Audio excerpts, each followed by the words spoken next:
Hi guys, Kaze here. Welcome back. We're back with some more Kotaro Fuma from Destiny's Princess. We're on chapter 3, Stargazers.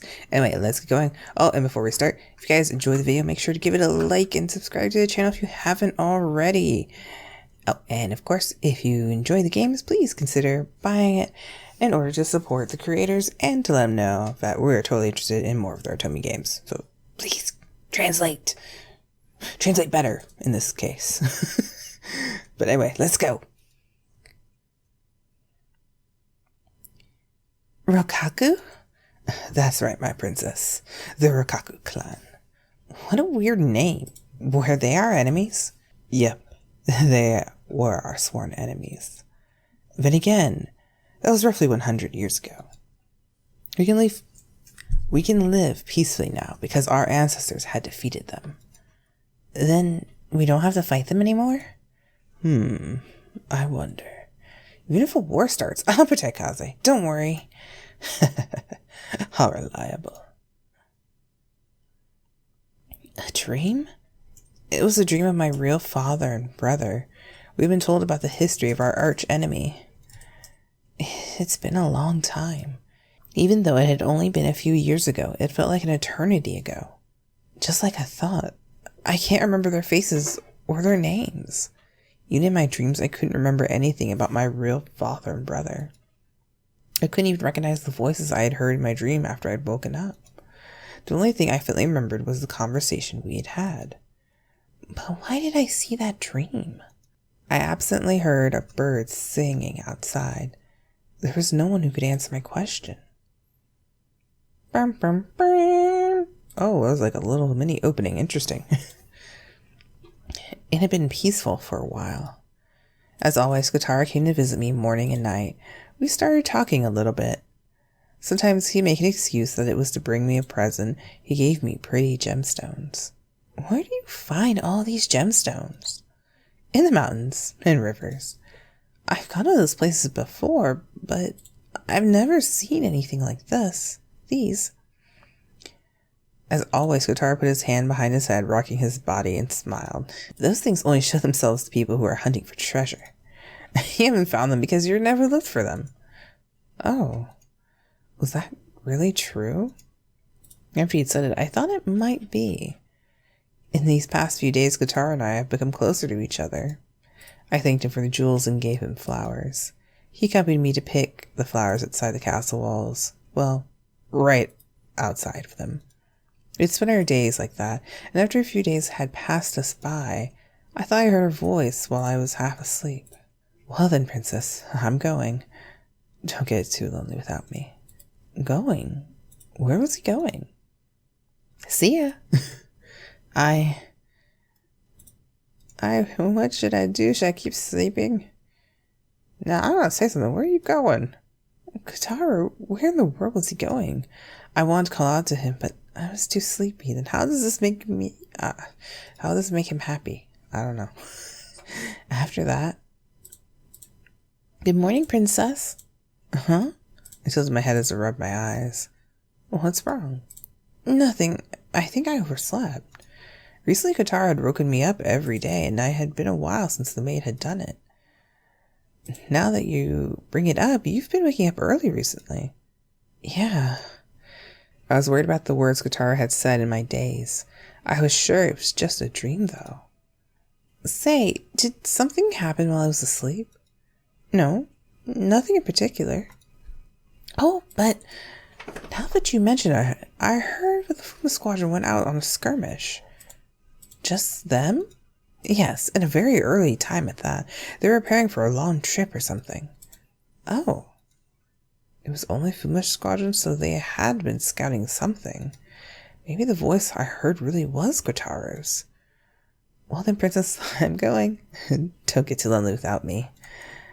Everything would be fine as long as you didn't run into danger. Oh my, how pretty. Huh? The handmaiden looked at my bedside.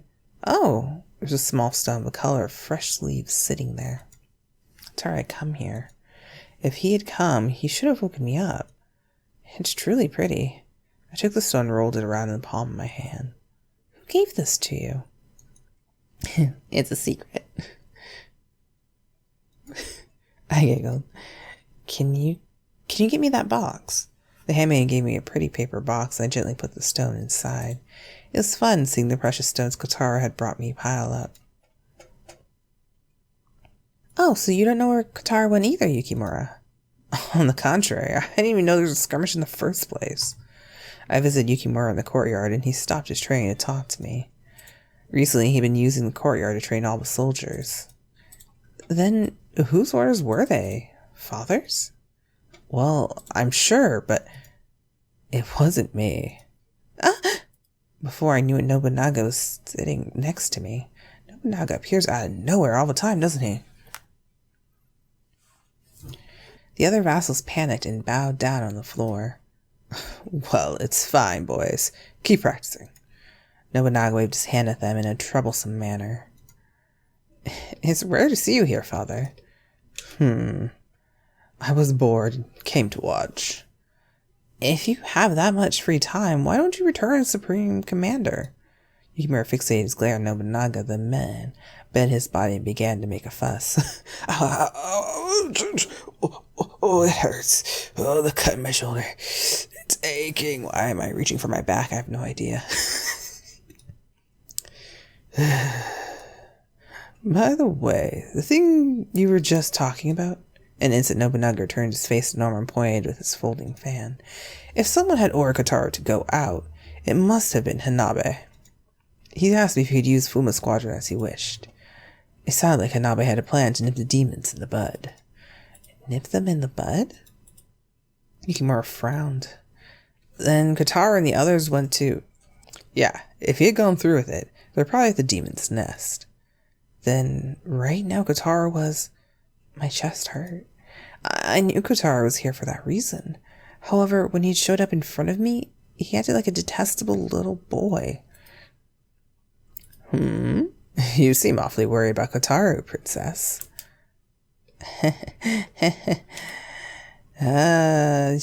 Confirm, deny. I confirm it. He's my father. From our previous playthroughs, more than my father. So... well, there's a lot to do. That's why... A lot to it. There's a lot between you and a ninja. Despite my looks, I'm a multifaceted person. Yukimura interrupted me. Father, cousin Kotaro is scheming something. Hey! I panicked and Yukimura tilted his head. I shouldn't have told him. No, it's not like that, but, I was flustered as I answered. Nobunaga looked very interested.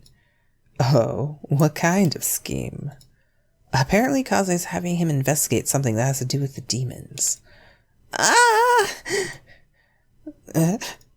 What is it? I interrupted their conversation with a loud voice and took measure to make a big fuss. Oh, that's right. I have some business with the soldiers. Bye, guys. As I spoke, I quickly separated myself from that place. She's awfully strange. Yukimura was grumbling behind me. I sound like a flighty little bird all of a sudden in this version. Kotaro? Yeah, I was wondering what kind of skirmish he went on this time. And I put his calligraphy brush on his desk and took a look at me. Why do you want to know something like that? Curious. Am I not allowed to ask? I was curious. I was just curious if you ex-fiancé of mine. Is it wrong to be curious? Please tell me. Oh god, he's staring at me. What does he want? And I was staring at me as if he was probing me. I flinched a tiny bit. Of course, if there's harm in me knowing, I won't make you tell me. He's just gonna keep staring, isn't he? After a very long silence, Hanabe shook his head. I'm afraid I can't tell you. Oh, why? I don't know if people are listening in on us. I tilted my head. But our enemies are mindless demons, right? You shouldn't need to worry about spies. Indeed. There would be no need to fear if the enemy really was mindless. There seemed to be a hidden meaning behind those words. Then, Do you think there are demons that are intelligent? It is unlikely, but yes. An intelligent demon. Now that I thought about it, the small demon sealing my dagger was like that. I had an audience of the small demon in my dream the day the castle had fallen. He was right. It wouldn't be strange if there were intelligent demons. Please, don't let it worry you. I'm sure Kotaro will return soon. I'm not worried, right? Yeah, you're right. You're right. I'm sure he'll come back safe and sound. I totally don't sound like I'm sure, but okay. And Hanabe continues to stare. Hanabe let out a chuckle. Is something wrong? No, I was just thinking how you two have become so close recently. I'm a little jealous. Hanabe spoke jokingly. How dare you tease me? Plus, Kotaro and I don't have any kind of relationship to be jealous of. Oh, what kind of relationship is it then? I was at a loss at how to answer him. At any rate, I can tell you two are on good terms. Hanabe laughed as he looked at me. I was quite embarrassed. Why am I so... Everyone seems to know you. You just don't want to admit it, self. Come on. Admit it. It was just as Hanabe had said. Kotaro returned faster than I had thought. Princess, I'm back. I was in my bed, but I couldn't go to sleep. I turned over my bed at midnight. Kotaro didn't show himself. He only spoke. Kotaro, why don't you show yourself to me? I'm a little dirty right now.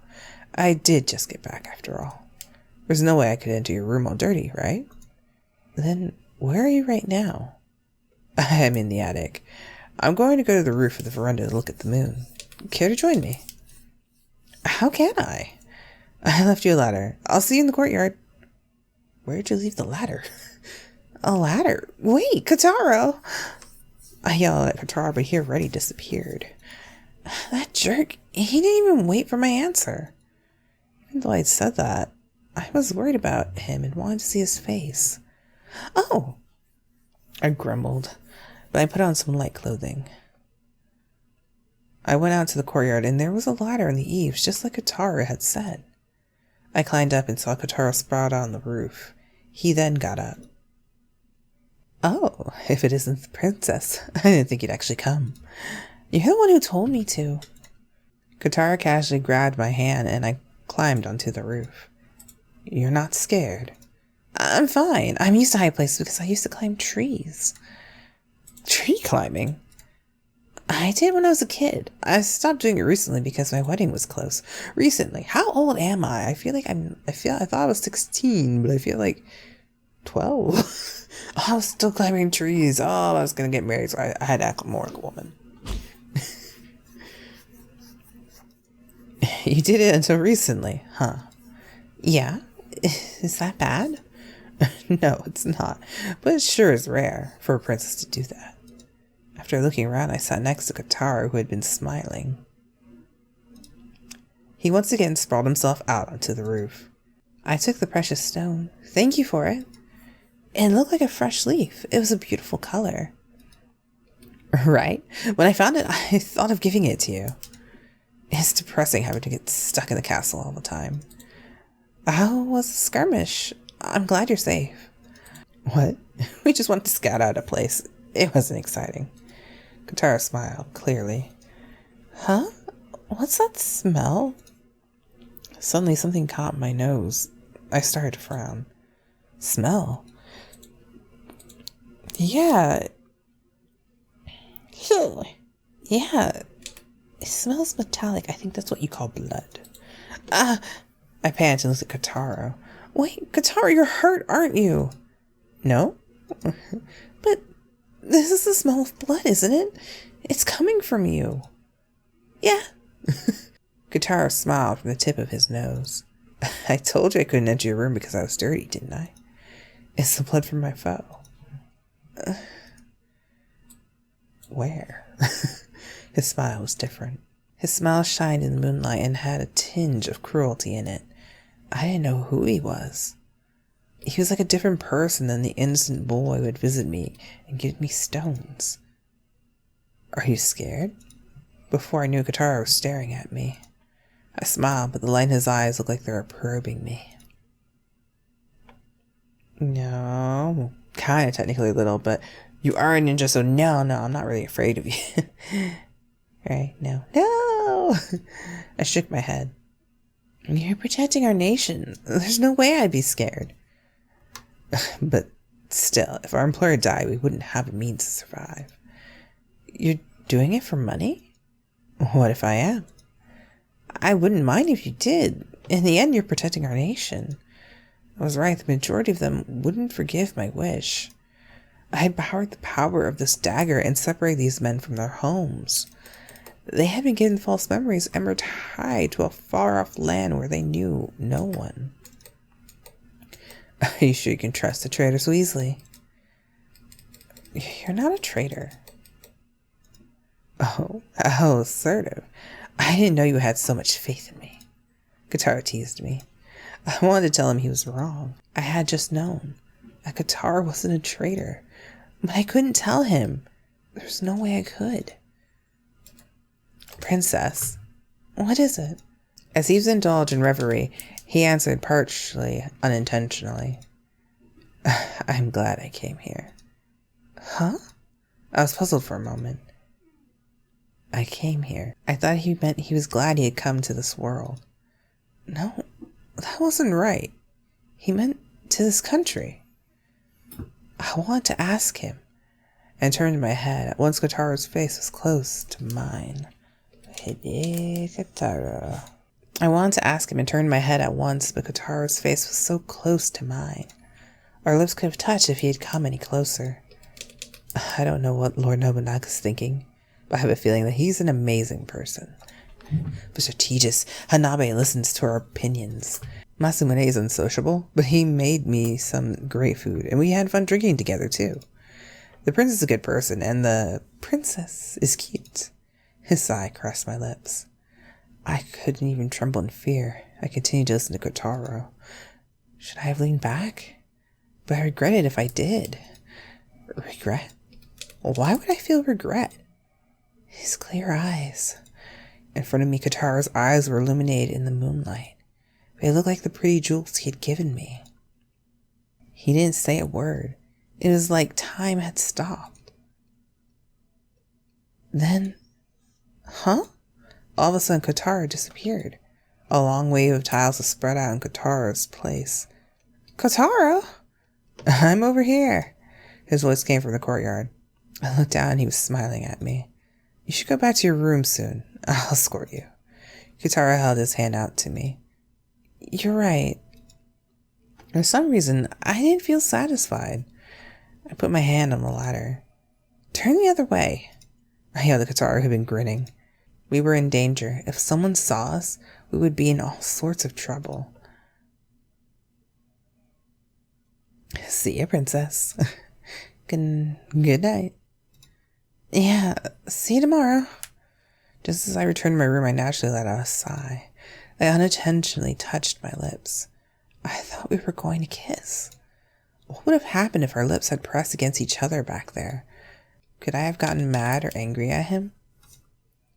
I wonder if I'll see Kotaro's honest side starting tomorrow. I let out another deep sigh. That night, the gentle sound of a flute reverberated in the silent night.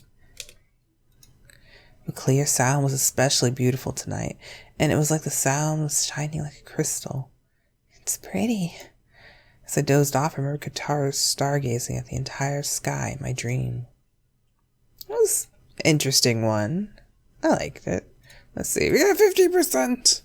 He loves us. He really loves us. Precious.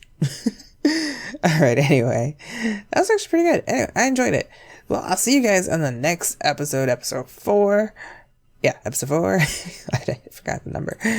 And I'll see you guys then. Until then, I'll see you guys later. Bye, guys. Kaze out.